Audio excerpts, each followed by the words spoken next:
Hello, if you don't know who I am, my name is Asia. This is not a video that I ever thought I would have to make. It's definitely not a video that I want to make, it's not a video that I would have wanted to make to start back making videos. But I just think that it's really important to talk about. I'm going to insert a trigger warning right here just in case you didn't read the title. This video will be talking about sexual assault / rape. Like I said, it's definitely not a video that I want to do, but I just think it's important to talk about. I think it's important that people tell their stories so they can help others feel less alone, because I know when I was first going through it, I definitely felt really alone. Like, it didn't matter how many people were there to support me. I just felt like nobody understood what I was going through, but that's definitely not the case. And I just wanted to make this video for other people that might be going through it or have gone through it and are scared to talk about it or are scared to, admit it to themselves that this happened to them. You are strong, and, you should talk. So, I just want to make it clear that I'm not making this video for attention. I'm not making this video for money. Nothing like that. It's, like I said, just to spread, what's the word? Not to spread awareness, but just to bring attention to a very big issue and to help others, feel less alone about it. So, I guess I can get into it. So basically, it happened back in December. I was talking to this guy, not for a long time at all. We actually had been on 2 dates before the incident had occurred, and he seemed really sweet at first, thought he was a gentleman. It was nothing that I saw coming, definitely. Of course, I got my weird feelings. I feel like you should always follow your intuition. Not that I'm blaming myself, because it's not my fault at all, but at the end of the day, your intuition is always right.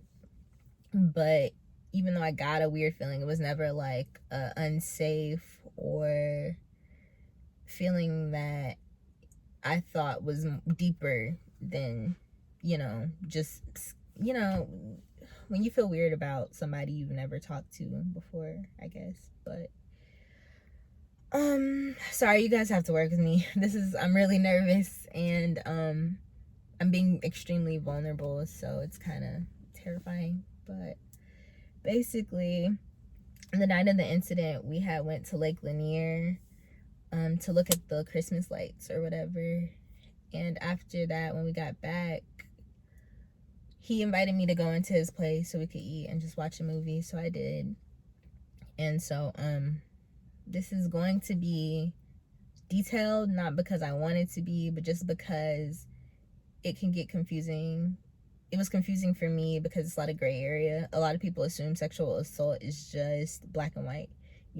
On TV they show a girl who gets drunk in a party and gets raped, or a girl walking through an alley by herself and some strange man holds a gun to her head. Like, of course that does happen, but 90% of the time it's by someone you know and trust. So anyway, after we finished eating, we started kissing, and he said something weird to the effect of, like, do you want me to please you? That was already kind of weird, just the way he worded it for me. And I'm not gonna lie, I was very hesitant because I just felt like it was moving fast. I don't date a lot at all, and I don't move fast when I do, so it was kind of like weird, but I just went with it. So I was like, sure. So from that point, he started fingering me, and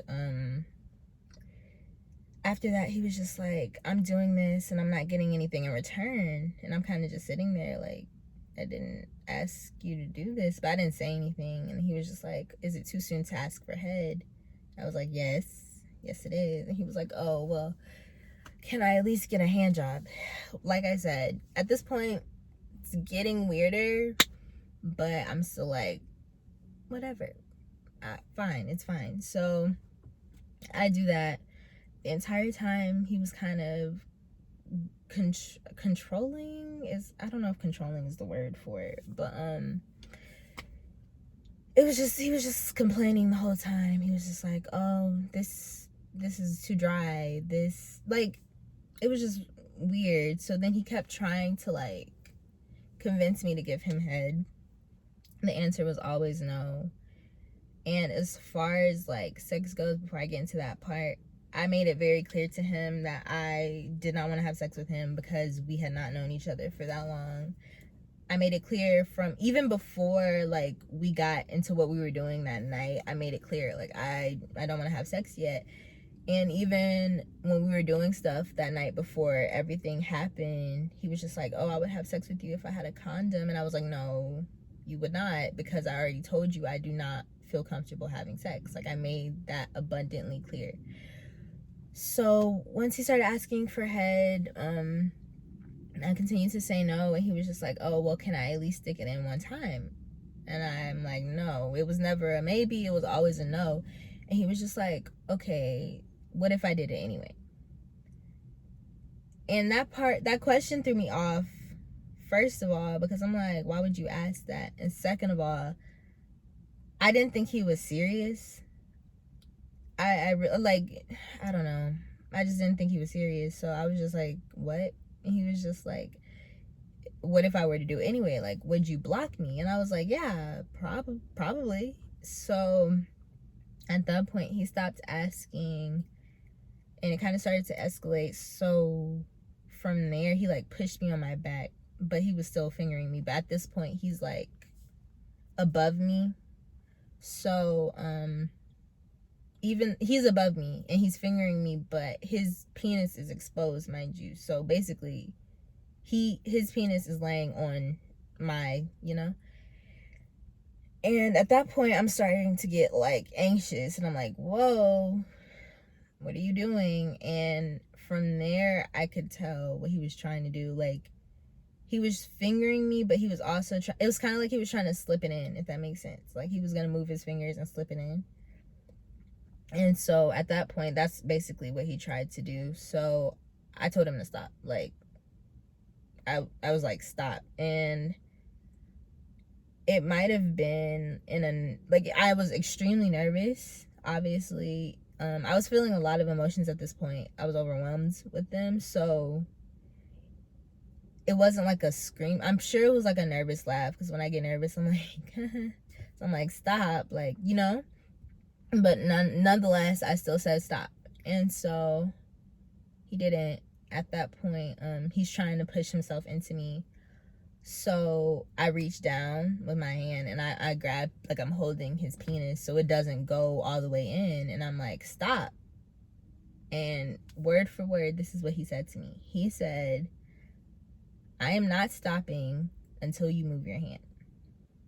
So at this point, it's like the tip of his penis is already in me, but the rest of it is not going in, only because my hand is right there. And so once he said that, I don't know, I just froze. Like, I was in shock once again. So I stopped. I stopped I stopped fighting with my words, and I just laid there and I squeezed my eyes shut. And I never moved my hand. And so at that point, he's, like, pumping the tip of his penis in and out of me while I'm holding his penis. Obviously, like, uncomfortable. Obviously not wanting this to happen. So I'm squeezing my eyes shut. I'm literally not saying anything. After a while, he finally, like, got off of me and he, like, finished on his leg. And at that point, I'm like, though I'm in shock, I'm nervous as hell. So I'm like, what happened? Like, I'm just laying there saying what happened, because I didn't know if he finished inside of me. I didn't know what happened, because I had my eyes closed. So he was finishing on his leg, and I was just sitting there, like I said, asking what happened. And I don't know if he ignored it, or I don't know if he didn't see it, but I was crying. Like, it wasn't like full-fledged crying, but it was like a tear, because I was trying to hold it back. I was trying to fight the emotion. I really wanted everything to be over, but I was in shock. I couldn't really help it. So a tear came down and I wiped it, And I was like, what happened? So after he finished, he kind of just looked at me and smiled. And he asked me to get him a towel. And that, like, getting up from that was probably the most dehumanizing thing I've ever felt. Like, I felt disposable. I felt disgusting. And it's just no words for how bad I felt afterwards. And the reason I know he knows he was wrong is because he just kept asking me, like, hey, you're not going to block me, right? Hey, you're not going to block me, right? If you thought that I wanted it, if you thought that you weren't in the wrong, why would you ask if I'm going to block you? You know? So at that point, I went to the bathroom and I cried. Like, I sat on the toilet and I cried. And I was just like, Asia, you gotta pull it together. Like, you gotta pull it together just so you can get out of here at least. So I pull myself together and I walk out the bathroom. He's on the game at this point. He's not fazed at all. So I'm, like I said, I'm not really talking much. I don't know if he was saying stuff. Like I said, it was kind of daisy at that point. I just wanted to leave. So I was getting my stuff together. We walked out. I went to my car. As soon as I got to my car, I broke down, like, sobbing. And once again, I was still like, Izzy, we gotta get out of here, because he lived like an hour out from where I was staying, because I was home for the weekend. So he was like an hour away from me. And it was like 11 o'clock at this point. So I'm like, Izzy, you gotta get out. Like, he can still walk up to your car. He can see you. Like, you gotta go. So as I'm crying, pulling off, and I'm on the way home, and I reached out to a few friends. Like, I texted them, because at the time I was just like, no, you didn't just get assaulted. Like, no, that's not what happened. I was in denial because I could not fathom the fact that this had just happened to me.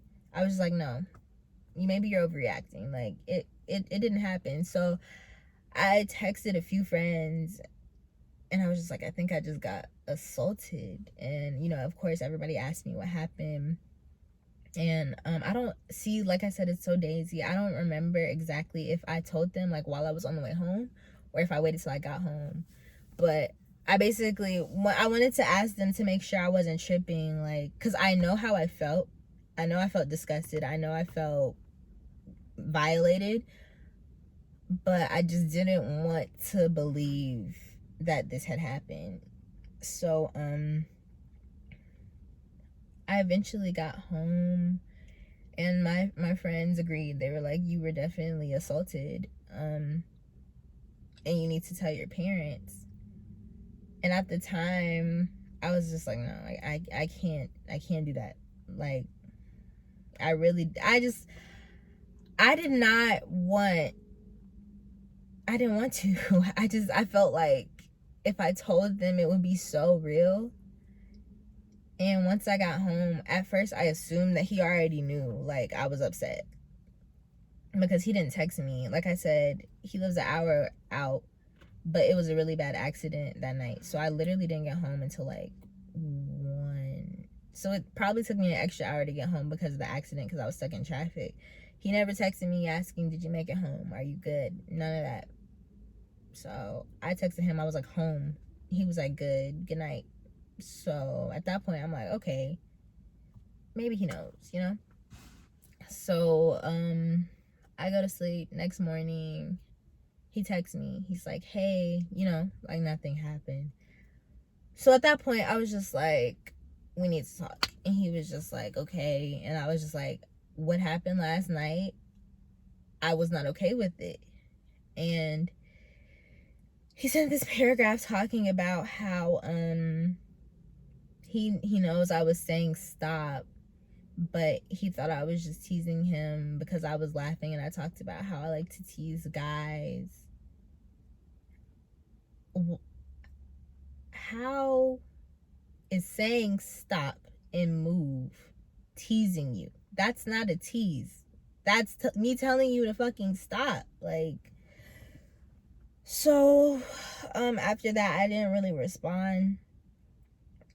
Like I said, when at that point in time, I wasn't ready to talk about it really to my parents. So at first, my plan was to just pretend it didn't happen, you know? Like, my plan was to never talk to him again and just go on about my life. I told my mom that I wasn't, like, I didn't want to talk to him anymore, but I didn't tell her why. I just was like, nah, it's just not working. And I feel like she knew something happened. She just didn't know what, and she didn't know to what extent, you know? But as the days went on, I decided I was gonna like talk. I had calmed down, and I decided, like, okay, maybe I should just talk to him like an adult. Maybe we should have a conversation about, you know, what happened, and I can tell him what, you know, what was wrong.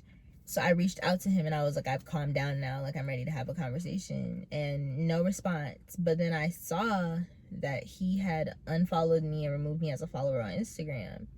So I'm like, oh, we're taking the coward way out. Okay. So at that point, I was just like, look, I was ready to have a conversation like an adult. I was like, but since you don't want to do that, okay.